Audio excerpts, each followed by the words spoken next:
masih banyak jumlahnya. Baik, sekarang perintah Pak Guru adalah mulai besok pagi anak-anak membawa kentang sejumlah teman yang dibenci.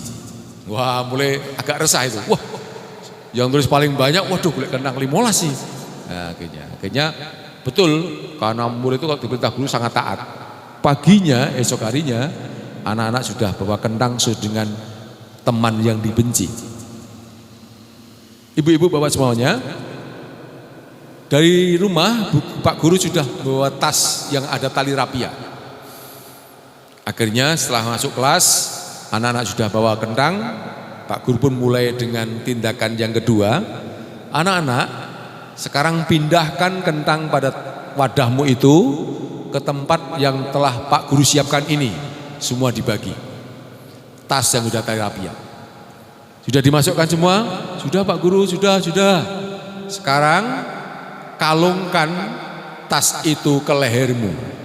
Akhirnya masing-masing mengalungkan tas isi kentang di leher siswa masing-masing itu. Nah, tentunya yang kentangnya paling sedikit tidak terasa terganggu, ringan aja. Tapi yang 15 hampir sekilo ya. Sekilo lebih mungkin ya. Ya berat. Berat sekali. Pak Guru melanjutkan perintahnya, anak-anak, kalung kentang ini dipakai sejak jam pertama sampai jam terakhir. Dan juga untuk hari-hari berikutnya. Begitu berlalu, anak-anak sudah berpikir, paling hanya 2 hari selesai. Ternyata tidak. 3 hari masih belum ada perubahan, masih pakai. 4 hari pakai. Seminggu, anak-anak mengira kalau ini selesai. Tidak.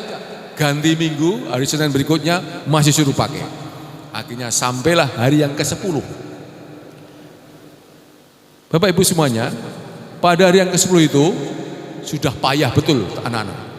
Selain berat, juga mulai tercium bau yang menyengat, yang tidak enak, yang mengganggu kesehatan. Akhirnya menjelang jam terakhir, Pak Guru memerintahkan para siswa, sekarang tas isi kentang yang berkalung di lehermu itu lepaskan. Ini snack konsumsinya menunggu saya habis ceramah nggih, supaya tidak memutus fokus nggih nanti. Kemudian kentang pun dilepas, tas dilepas, kemudian Pak Gurunya menyampaikan keterangan. Anak-anak, sebetulnya permainan ini Pak Guru hanyalah ingin menyampaikan pesan yang semoga pesan ini selama hidupmu tidak akan pernah kau lupakan. Pesan pertama,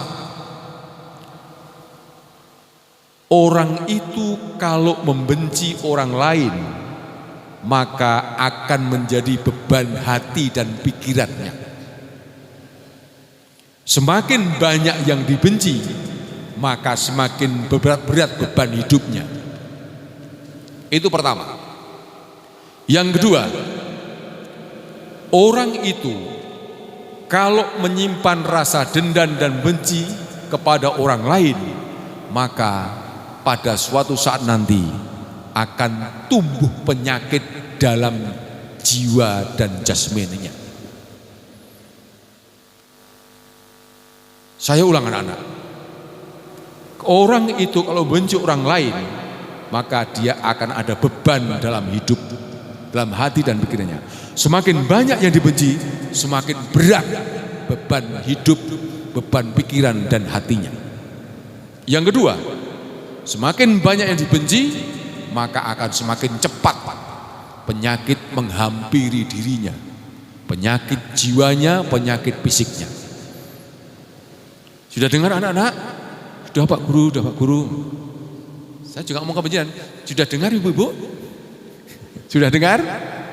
Insya Allah cerita ini akan terkesan sepanjang hayat. Apa artinya kita benci kepada mertua, benci kepada tetangga, benci kepada sesama pengurus?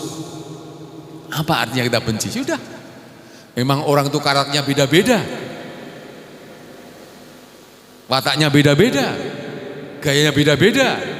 sudahlah, biarkan, tidak usah disimpan, tidak usah jadi bahan gunjingan, udah selesai. Itu kita akan lebih merdeka. Tirakatnya hati seperti itu, Bapak Ibu.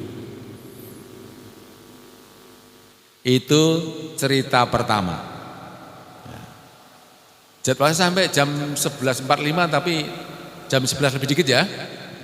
Karena sudah mulai ada hidangan berikutnya ini. Saya bungkus ceritanya aja, Pak. Kalau dalam agama itu ada perintah orang itu menjaga lisan. Sabda Rasulullah, "Mangkana yu'minu billahi wal yawmil akhir falyaqul khairan aw liyasmut. As-sumtu hikmatun wa qaulun fa'iluh."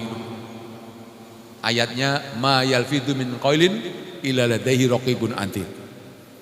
Tidak ada ucapan terucap kecuali dicatat oleh malaikat raqib atid. Orang yang beriman kepada Allah dan hari akhir, dia akan berkata-kata yang baik. Kalau tidak, dia akan diam. As-sumtu hikmatun wa qaulun fa'iluh. Diam itu bijaksana, tetapi sedikit orang yang bisa melakukannya. Sing akeh iku wong kakean gunem sing tanpa guna. Ujare ngoyo-woro, rembuke ngladrah gedabrah, ora ana saripatine. Lah niki kita sebagai guru, sebagai kepala sekolah penting sekali menghayati cerita ini. Sing metu saka lambe iki biar bermanfaat. Dan insya Allah cerita ini akan terkesan. Memang semalam sudah saya siapkan ini untuk pertemu jenengan ini, karena jenengan ini pimpinan TK harus cerita-cerita ini penting sekali. Pada suatu hari ada seorang raja, ketika tidurnya menjelang waktu fajar, dia terbangun karena mimpi